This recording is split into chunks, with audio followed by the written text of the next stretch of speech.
Hello दोस्तों, welcome to sleepy classes. तो आज की 2 मिनट सीरीज में, जो कि एक हमारा इनिशिएटिव है आपकी प्रीलिम्स बेस्ड प्रिपरेशन को और ज्यादा बेहतर बनाने का by the means of important concepts and topics, तो आज हिस्ट्री के कंपोनेंट में हम बात करेंगे बीजापुर स्कूल ऑफ पेंटिंग के बारे में। तो जैसे कि आपने नोटिस किया होगा, हमने डिफरेंट स्कूल ऑफ पेंटिंग्स आपके कवर किए हैं और आगे भी करते आएंगे। तो जनरली क्वेश्चन अराइज होता है किसी भी एस्पिरेंट के मन में कि कौन कौन सी इंफॉर्मेशन रेलेवेंट है किसी भी स्कूल ऑफ पेंटिंग से रिलेटेड, जो कि आपके एग्जाम पॉइंट ऑफ व्यू से भी इंपॉर्टेंट रहे। तो आइए थोड़ा उसके बारे में समझने की कोशिश करें। तो पहली बात कि कौन से रीजन को वो स्कूल ऑफ पेंटिंग बिलोंग करती है, सबसे बेसिक और इंपॉर्टेंट बात रही। फिर दूसरी बात आती है कि उस रीजन के कौन कौन से रूलर्स हैं जिन्होंने उस पर्टिकुलर स्कूल ऑफ पेंटिंग को प्रमोट किया है, ठीक है जी, उसे नेक्स्ट लेवल तक लेके गए हैं। फिर तीसरी बात आती है कि उस स्कूल ऑफ पेंटिंग की कौन सी ऐसी पेंटिंग्स है जो कि काफी फेमस है, या फिर उनकी चीफ कैरेक्टरिस्टिक्स क्या है कि अगर आपको क्वेश्चन पूछा जाए जहां पर वो कैरेक्टरिस्टिक्स आपको स्टेटमेंट के तौर पर दे दी जाएं, ठीक है जी, और आप बता सकें कि ये कौन सी स्कूल ऑफ पेंटिंग या पर्टिकुलरली किस पेंटिंग के बारे में बात हो रही है। तो यही हमारी भी आज कोशिश रहेगी कि बीजापुर स्कूल ऑफ पेंटिंग से रेलेवेंट जितनी भी इंफॉर्मेशन है वो आज हम आपको प्रोवाइड करें, ठीक है जी। तो आइए शुरू करते हैं। तो बेसिकली आपको स्कूल ऑफ पेंटिंग बिलोंग करता है डेक्कनी स्कूल ऑफ पेंटिंग को, और जो ये पेंटिंग्स थी आपकी बीजापुर की इन द 16th सेंचुरी, they have a richly illustrated encyclopaedia, एक ग्रंथ तैयार किया गया है यहाँ पर जिसका नाम है नुजुमुल उलम, ठीक है जी। तो काफी इंपॉर्टेंट पॉइंट है। तो बेसिकली काफी मिनिएचर्स स्कूल ऑफ पेंटिंग द्वारा तैयार किए गए, जिसमें आपके वेपन्स इलस्ट्रेट किए गए, यूटेंसिल्स इलस्ट्रेट की गई, कुछ में आपकी कॉन्स्टलेशंस भी दिखाई गई, और आपकी विमेन भी इसमें दर्शाई गई in the South Indian dress, tall and slender as those in the Ragamala paintings. तो ये तो रही आपकी बेसिक सी डिटेल्स कि कौन से रीजन को ये बिलोंग करती है। अब दूसरी बात पे आते हैं जो कि रूलर्स वाली है, कि कौन से रूलर्स थे जिन्होंने इस स्कूल ऑफ पेंटिंग को प्रमोट किया। तो यहाँ पर जो रोल निभाया है वो है अली आदिल शाह वन, और जो उनके सक्सेसर थे इब्राहिम टू ने। दोनों ही पैटर्न्स थे आर्ट एंड लिटरेचर के, और जो अली आदिल शाह वन थे वो कि एक्सपर्ट थे इंडियन म्यूजिक पर, और उन्होंने एक इसी के ऊपर एक बुक भी ऑथर की थी जिसका नाम था नौरसनामा। ये लीजिए, आपके लिए दूसरा पॉइंट यहां पर तैयार हो गया। और यही भाई साहब ओनर भी थे ऑफ द नुजुमुल उलम मैन्युस्क्रिप्ट, ठीक है जी, जो कि एक ग्रंथ था, and might have commission the Ragamala series in the 1590s। तो अगर आपसे क्वेश्चन पूछा जाए कि किसके द्वारा ये कमीशन की गई है, तो आज आपके पास यहां पर आंसर प्रोवाइड कर दिया गया है, ठीक है जी।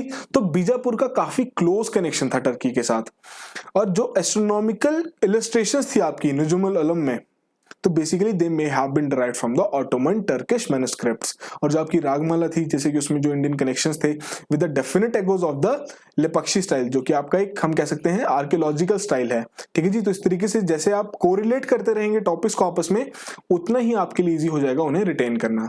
तो यहाँ जो आपको पेंटिंग दिखाई जा रही है, पर्टिकुलरली यहाँ पर बात हो रही है थ्रोन ऑफ प्रोस्पेरिटी के बारे में। इस पेंटिंग का नाम है थ्रोन ऑफ प्रोस्पेरिटी। तो आइए कैरेक्टरिस्टिक्स देखें।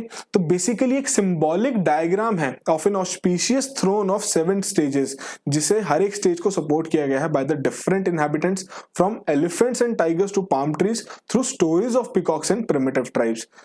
इमेज में देख लेते हैं दोबारा से, अलग अलग स्टेजेस दिखाई गई हैं यहाँ पर, आप देख सकते हैं, ठीक है जी। यहाँ पर आपके एलिफेंट्स भी दिखाए गए हैं, पाम ट्रीज भी दिखाए गए हैं, अलग अलग ट्राइब्स दिखाई गई हैं। तो ये बेसिक सी आपकी एक सिंबॉलिक रिप्रेजेंटेशन है यहाँ पर। तो एक काफी स्ट्रॉन्ग इंडियन विजुअल ट्रेडिशन भी इस मिनिएचर द्वारा दिखाया गया है, ठीक है जी। तो बेसिक्स डिटेल्स हैं आप इसकी इस पर्टिकुलर पेंटिंग से रिलेटेड, जो कि आपके स्कूल ऑफ पेंटिंग को बिलोंग करती है। दूसरी एक इंपॉर्टेंट थीम जो कि स्कूल ऑफ पेंटिंग को बिलोंग करती है वो है आपकी योगिनी, अर्थात जो योगा में बिलीव करती हैं, जो एक disciplined life of physical and emotional training lead करती हैं, जो स्पिरिचुअल और इंटेलेक्चुअल एक्सप्लोरेशंस परस्यू करती हैं, और जो कि फेमस हैं for renunciation of worldly attachments. मतलब कि किसी भी समाज की मोह माया से उन्हें कुछ लेना देना है ही नहीं, ठीक है जी। तो कौन सी पेंटिंग है, तो ये लीजिए, आपके सामने यहाँ पेंटिंग प्रस्तुत है। तो इस तरीके का जो एटीट्यूड होता है वो काफी कम पाया जाता है, तो इसलिए प्रैक्टिस में वो और ज्यादा एक्स्ट्रॉर्डिनरी होता है, ठीक है जी। और ये जो जिसके द्वारा ये आर्टिस्ट द्वारा ये आर्ट तैयार किया गया है, आजकल उनका आज तक उनका कोई रिकॉर्ड नहीं हो पाया कि किसके द्वारा ये पेंटिंग तैयार की गई है। तो बेसिक से अगर हम बात करें इस पेंटिंग के बारे में, तो ये नोट किया जा सकता है जो आर्टिस्ट है वो प्रेफर करते हैं वर्टिकल कॉम्पोजिशन, अर्थात कि जैसे आप किसी की फोटो क्लिक करते हैं तो आपके पास 2 ऑप्शन होती हैं, एक पोर्ट्रेट मोड होता है, एक लैंडस्केप मोड होता है। तो उस दौरान पोर्ट्रेट मोड फॉलो किया जाता था स्कूल ऑफ पेंटिंग द्वारा, जहां पर जो लॉन्ग स्टैंडिंग फिगर है योगिनी का, it is complemented by a group of white structures right at the top, जैसे कि आप यहां पर देख सकते हैं। ठीक है जी। और जो योगिनी है उसे दिखाया गया है that she is pre occupied with a minor bird, जैसे कि उनके आपस में कोई कॉन्वर्सेशन चल रही हो, और उन्हें ज्वेलरी के साथ भी दिखाया गया है, और जो उनका हेयर बन है इट एलंगेट्स हर विजुअल प्रेजेंस। तो ये बेसिक सी डिटेल्स हैं आपकी इस पेंटिंग से रिलेटेड, और यही आपकी इंपॉर्टेंट पेंटिंग्स हैं जो कि बीजापुर स्कूल ऑफ पेंटिंग के पॉइंट ऑफ व्यू से इंपॉर्टेंट है।